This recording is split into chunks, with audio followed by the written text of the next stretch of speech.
Hi, I am Geethanjali, consulting doctor from ഹാട്രി Thrissur. PRP ചെയ്ത് കഴിഞ്ഞ് കഴിഞ്ഞാൽ സൈഡ് എഫക്ട്സ് ഉണ്ടോ എന്ന് പലരും ചോദിക്കാറുണ്ട്. എന്നാൽ ഉണ്ട്, ബട്ട് അതൊക്കെ വളരെ നോർമലാണ്. PRP ചെയ്ത സ്ഥലത്ത് കപ്പിൾ ഓഫ് ഡേയ്സിന് പെയിൻ ആൻഡ് ടെൻഡർനെസ് ഉണ്ടാവും. ഇത് നോർമൽ ഹീലിംഗ് പ്രോസസ്സാണ്. 24 hours mild swelling and redness കാണാൻ ചാൻസസ് ഉണ്ട്. ഡോണ്ട് വറി, നിങ്ങളുടെ ട്രീറ്റ്മെന്റ് വർക്ക് ആവുന്നതിന്റെ സൈൻ ആണിത്. പലർക്കും next day mild headache and heaviness ഉണ്ടാവും. നിങ്ങളുടെ സ്കാൽപ്പ് ഹീൽ ആവുകയാണ്.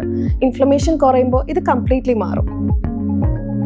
ഫസ്റ്റ് PRP കഴിഞ്ഞിട്ടുള്ള 2nd and 4th വീക്കിലായിട്ട് ടെമ്പററി ഹെയർ ലോസ് ഉണ്ടാവും. ഇതിനെയാണ് നമ്മൾ ഷോക്ക് ലോസ് എന്ന് പറയുന്നത്. ഷോക്ക് ലോസ് കഴിഞ്ഞിട്ടായിരിക്കും ഹെൽത്തി ആൻഡ് സ്ട്രോങ്ങർ ആയിട്ടുള്ള ഹെയർ വളരുന്നത്. And the good news is PRPയിൽ യൂസ് ചെയ്യുന്നത് നിങ്ങളുടെ ഓൺ ബ്ലഡ് ആണ്. അതുകൊണ്ട് തന്നെ സീരിയസ് ആയിട്ടുള്ള സൈഡ് എഫക്ട്സ് വളരെ റെയർ ആണ്. പ്രൊസീജിയർ കഴിഞ്ഞിട്ട് ഇമ്മീഡിയറ്റ് ആയിട്ട് തന്നെ നിങ്ങളുടെ റുട്ടീനിലോട്ട് പോവാം. PRP is effective, safe and 100% natural.